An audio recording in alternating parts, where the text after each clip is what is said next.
I know you're gonna dig this.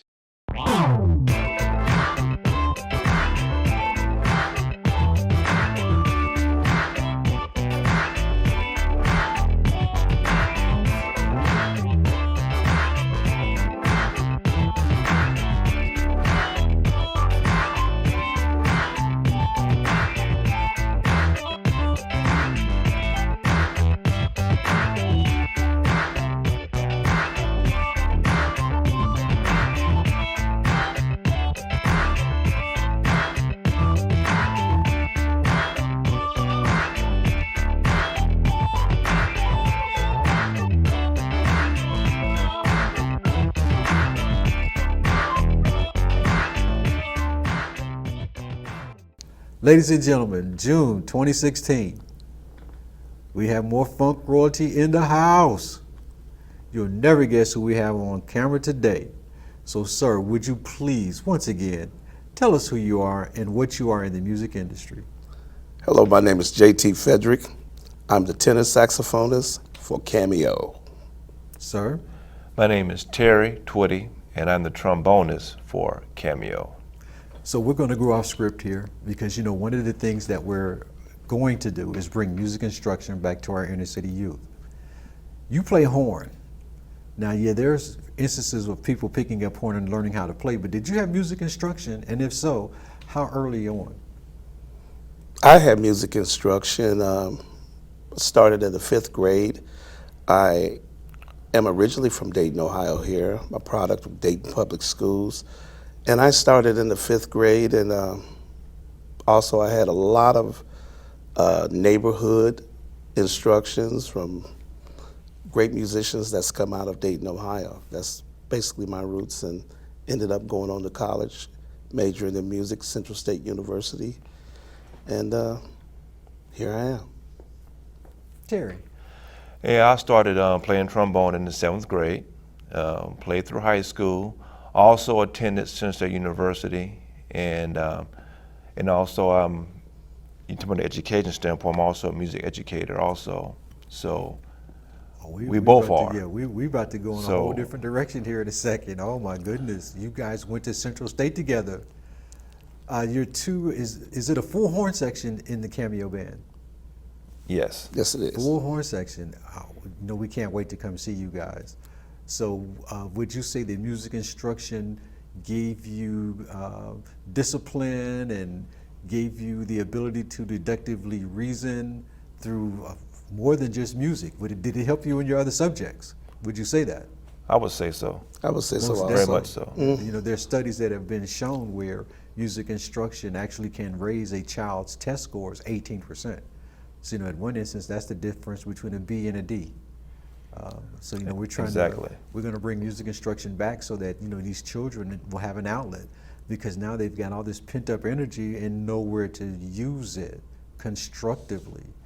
But then again, that's just our idea. I agree with that totally, wholeheartedly. And luckily, that's a great idea. There's a precedent study that's shown where this is scientifically provable. So it's not just something that's made up. It's something that we have data on as to the reason, or one of the reasons, why we have gone from being number 1 in the world to number 22 with a 62% literacy rate. But that's another show. We want to talk about the Funk Center. But I'm glad to know that you're educators also, because again, we're going to be looking for you. Horns, especially in today's music, is a missing element. Now, I'm a keyboardist by trade. I started playing keyboard at 5. And one thing I do remember is getting a breath controller. And even though I did take instruction on how to play the saxophone, I still never could get that keyboard to sound like a saxophone. It just cannot be done. I'm not taking anything away from electronic music, but there's something to be said about the crisp sound of a brass instrument. It's just that simple. Do you guys use social media in your daily lives? I use it not as much as probably I should. Getting used to using social media. We're old school. Old school. But I use Facebook, pretty much Facebook, and I use it for to contact friends around the world, other musicians, stay in touch, you know. Terry? Yeah, I use it periodically as needed, you know, depending on what I need to do. Because, you know, we're building a museum, and, you know, who has a marketing budget? You know, when you're building a museum from scratch with no money, you know, one of the things that we use is social media. Like you were saying, I didn't use it, you know, but now I'm getting acclimated because it's important, because that is another way to get the word out about what we're doing. So it sounds like we can sort of look forward or look to you to, you know, maybe post, you know, some of the goings on in the Funk Center on your page and vice versa. I mean, anytime. For sure. Anytime you guys are playing. Now that Okay. I know I've got your email. I'll make sure that we like each other on Facebook. Okay. Same thing with you, Terry. All But right. anytime you guys are within, you know, 5,000 miles or, well, okay, let's say 1,000 miles. Actually, let's say 500 miles. We're going to be there. Okay. We'll go anywhere for a show. Okay. And you know, we were talking in the green room, and I have to get myself acclimated on the horns from the CAMEO. You know, I was listening to a different kind of music back in the day. You know, funk music to me is new. That's why you see this smile on my face, because I get to meet you guys. I really wasn't into funk music. That's not what I played. Okay. But I get to meet, you know, master musicians. I mean, you guys are gonna be teaching master's classes for us, right? Yeah, oh, so you don't want me to get you on camera and say that you do it. Oh, I peeped you. Okay, I Up peeped for you. discussion. Yeah. Right, right. It's up for We'll discussion. rule We'll anything do it out. off camera. Well, Yes, yeah, it's we'll all rule really fun. anything It's out. all because you Okay. know I think we're of the same mindset that we want to ensure that we not only give something back, but that we can show our children a different way to constructively use their time. Absolutely. Okay, I practiced 4 hours a day after school. I didn't have time to get in trouble. Right. I just didn't. Now, give me a little history as if I didn't know. Now, you know, I'm from Dayton, like yourself, but give me a little history as if I didn't know on the Dayton funk sound. Because, you know, where there's a specific sound that come out of here. Even though none of the groups sounded the same, there is a specific funk sound that came from this tiny little area on the globe. So tell me, how do you think that came about, and what do you think it is? Well, when I started playing music, like I said, I started in the 5th grade. I won a talent show myself at Singer for Lakeside, Mark Woods. We were in a talent show together, and we just started singing. I was playing the bongos at that time, but there was a group that was in our neighborhood called the Ohio Players, and we used to look up to those guys and just look at music. And I used to go around and look at other local groups, the Majestics, who became the Overnight Low. My dad was a drummer in a group called the Ohio Hustlers, who had fabulous musicians in it. So that's how I became acclimated with the music industry. And then I saw, I was an athlete, and I'm not that tall. And I knew I wanted to do something and make a statement, and I thought I was going to do it in sports. But then I found the love for music and just built on to that. And it was everywhere. But we're thankful you found It was a love for everywhere. The music Yes. here in Dayton was It's everywhere. everywhere. It's everywhere. Terry? Well, I'm actually from Cincinnati. Close enough. Yeah, close enough. But you know, in Cincinnati, you know, you have Bootsy, you have Midnight Star, and other musicians, and you know, black musicians, you know, are like a little club or a little fraternity of their own, you know, and so everybody kind of knew each other. Now, I never met Bootsy or Catfish, any of those guys as a young man, because I was, you know, they're my seniors, so I probably was about 14, 15. But I met a lot of musicians like Flip and TJ, which are just, I don't even know their last names, but we played together a lot. They were older than me, but those musicians often played with Bootsy and those guys before they were household names. So I knew a lot of those guys, kind of hung out with them as a youth, and it's an interesting relationship that we all had. You know how you pass people on. I know these young guys coming up. You got to check him out, and they kind of pass each other along, into the industry as they could, and it's an interesting relationship. We've got Mudbone coming back tomorrow. He's going to do some, book signing and some autograph signing at the library. Have you guys been to the library yet to look at our exhibit? I was there last week. What'd you think about the exhibit? I thought it was great. I got there a little late. I got there a little after 6, and and the door was closed, but I was window peeping, and it looked really nice. Really nice. Yeah, the Metro library in the city of Dayton has been so gracious to award us the first tenet of their opportunity space, is what they call that. Okay. And we've got some exhibits up in there. And speaking of exhibits, is there anything you guys may have on hand that we could put in the museum for horn players from CAMEO or horn players from the city of Dayton/Cincinnati? Not off the top of my head, but something to think about. I have a photograph that I'd like to submit to the exhibition center. It was a photograph of myself, and I was in a group called Soul Experience back in the 70s. We were the first group to open the doors at the Dayton Convention Center. We were there before the Ohio players. Really? It was myself, Keith Harrison, Teddy Dunn, Michael and Rufus Hinton, George Clark, Larry Farrell. And we opened that show. I never will forget it. We were on the show with the then Eddie Kendricks, the Dramatics, and the Silvers. So I have that photo, and I'd like to donate it to the We have a place museum. for it. Keith is on the board of directors for the Funk Center, so Okay. great guy. Fazo. Yeah. Yeah, we got to interview him a while ago, and he graciously said that he would be, a board member. And so again, we're moving right along. That's something else to think about too. Now that I'm thinking about it, you can never have enough support, Right. Especially from a Dayton standpoint. Now, I'm not knocking any other kind of funk music.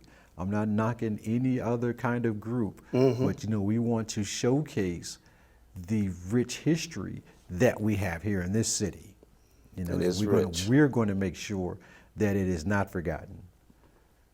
Now, you gave me a little history, so now what I want to know is, we're going to off script again, because you're musicians. Give me your fondest memory of your funnest/bestest clean experience while you were out there on the road.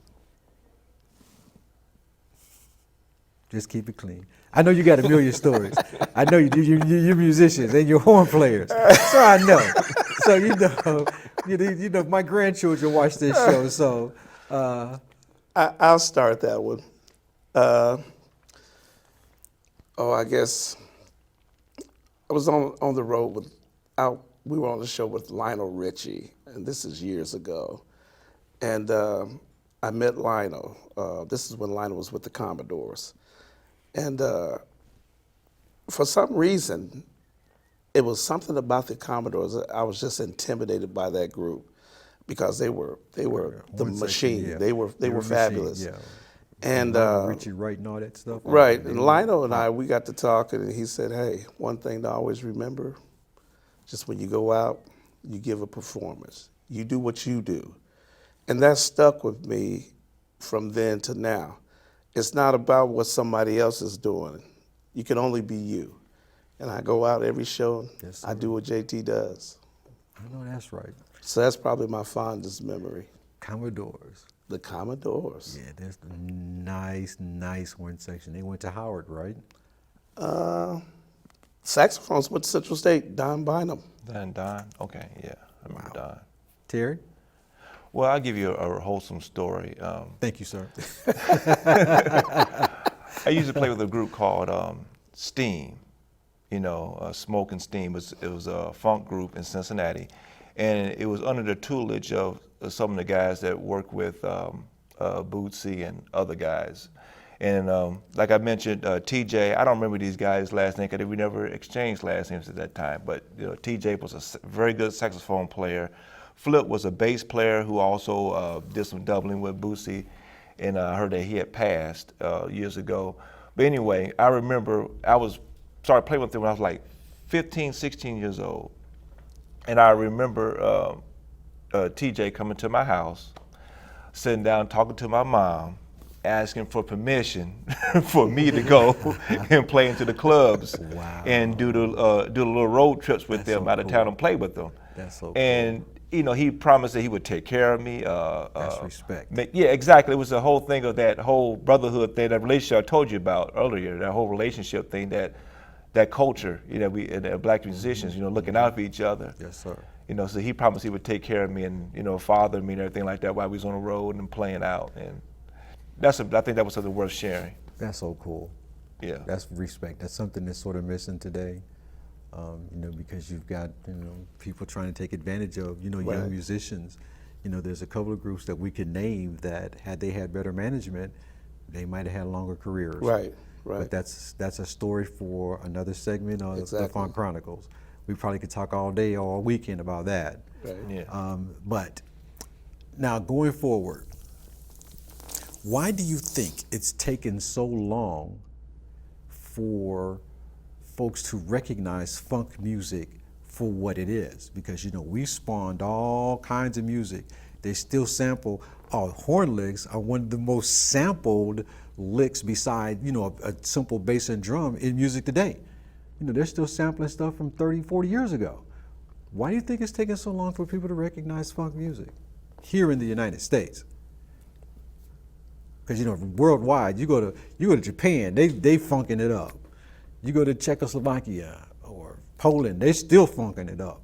Why is it taking so long for people to recognize funk music for its own individual contribution to music? That's a good question. That's a really good question. I think one of the reasons is how music changed drastically in the 80s when we went from, I would say technology is the reason why we kind of lost that connection and is just not catching back up with us. The technology that allowed musicians or singers to get on stage with just a keyboard and not use a band anymore. And when that happened, it affected the whole relationship between live music and electronic music, musicians, people. It just disconnected a lot of things. Like one of the first things that got disconnected, unfortunately for us, was the horn players. We got disconnected from music, because of technology. I think technology was one of the issues, and also business. Bands, because you had technology, you can make bands smaller. Less money you got to pay. So I think technology and the rule of business caused funk music to fall off and also not be recognized because they didn't want to deal with. It's just a changing trend in music in the 80s. We had 10, 15-piece bands back in the day. Right. You don't see that. Yeah. You just don't see it. Like you said, there's one person on stage with a keyboard, just got a bunch of samples already loaded up into a sequencer and thinking they're making music. One-man band. Yeah, they're not making music though, are they? They stealing. Right, right. Yeah. JT, you want to add on that, or you totally agree? I with what totally Terry agree said? with Terry on that. Yes, dead on. He was dead on it. Yeah. So, what do you think sets funk music apart from other music? Now, I'm speaking early funk music, because there is, and we'll talk about this in a second, there are some new groups, and I think this segment is winding down because I'm telling you, I could talk to you guys all day. We're just fortunate enough that we get to record, pioneers such as yourself and people that are out there still doing it, that are the reason why we exist, in that we want to bring music instruction back. But again, is there something in funk music, in your opinion, that sets it apart from other music? I believe it does. It goes, for me, it goes all the way back to James Brown. Oh, no. There was something about his music that it just made you want to do something. And it's the way funk music is set up, the way where you have the heavy beats on 2 and 4, and it's just like, And anything you hear is like that. I mean, you can just feel it. I mean, you don't have to know the words. You can be in China and put that beat on until people start talking. Everybody's the same, So funk is just it's just has that feeling that's set apart from any other music. I don't know. That's just my opinion. Yeah, I agree with that, and I'll go on to add that I think the spontaneity of it, because I remember when, like I said, when I was under tutelage of these other elder jazz musicians, and name comes to mind, that name was Tommy Jordan played saxophone. Anyway, what they would do is they would get on stage sometimes and say, okay, fellas, we're in the key of A. And the bass player would just make up a bass line, drummers to start playing, person to start making up words on stage, and then we make up horn lines. An open jam session. It was like a jam session, but that made it different than R&B. R&B is like really structured. You get, verse, chorus, and it has to be like that every time. You don't have much leeway for on-the-spot creativity, spontaneity, or improvising. Because there's voice involved. Yeah, but these guys, a lot of funk, early funk, I would say, was very spontaneous. Yes, sir. Anything can happen on stage. And like you said, I mean, if you don't know where the key of A is and what the subsequent notes in the key signature are, you have no idea what to do. So that also helps. Like you said, go to the key of A. Doesn't matter what you do in the key of A as long as you know what the blacks and the white keys are. Right. You know what the sharps and the flats are. That's all you got to know. Right. And it doesn't matter, but like, as Miles said, there are no bad notes. No wrong notes. Yeah. There are just bad players. Mm-hmm. Okay. Well, now that you said that real quick, I know our time is winding down, man. Wish we had an hour, but we don't have an hour. But really quick, what is something, or how would you like to close out this interview? And what is it that you would like for folks to remember about JT, about Terry, going forward? What can we look forward to in the future? Well, as far as myself, I would like people to try to push youth to engage in some form of music. Like you said, music stretches across every aspect of a curriculum, from physics to history. Being an educator myself, I just like to see more people engage in a musical instrument because, for nothing else, you have to have discipline to learn an instrument.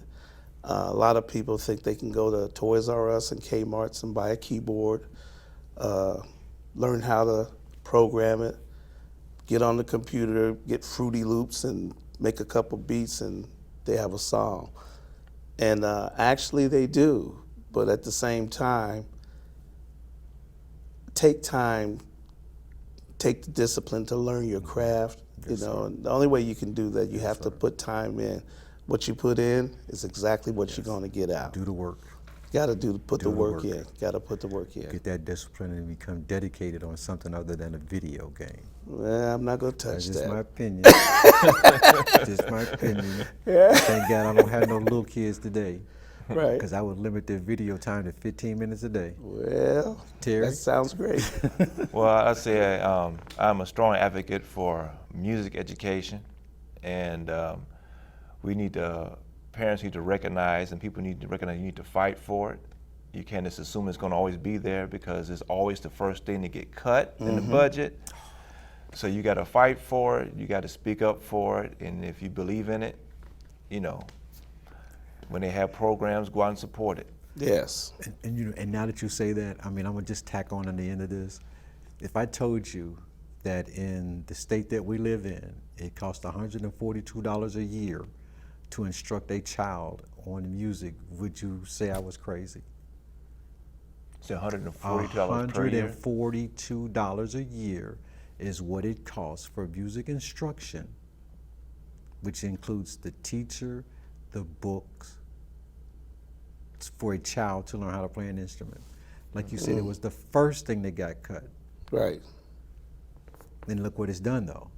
I mean, again, our test scores are lower. We have children that can't graduate from high school. The ones that do graduate from high school struggle in college because now they can't even, pass the college entrance exam. Right. Because they can't read, or they don't know the basic science, or I know that's another conversation. Like I said, I could talk to you guys about music all day, and David Webb and the rest of the staff at the Funk Center, thank you so much for coming in on your busy day, because you got a busy schedule. You guys are musicians. And I see you're educators, you're teachers, you guys got stuff happening all the time. And one thing I will say too, I wanted to thank you for when you came, you were on time.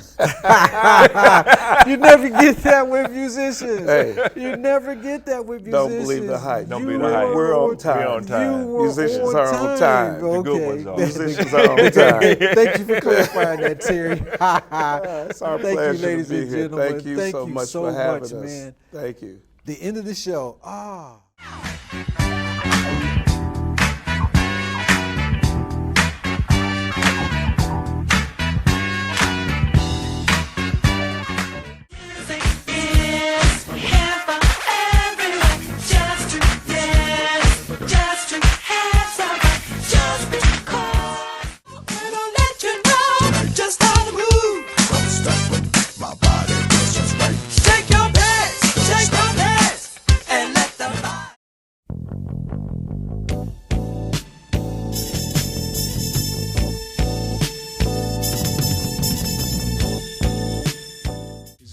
A 10, a 20, 50, she's bittersweet and a taco treat. She's strange, and I like it. She's strange.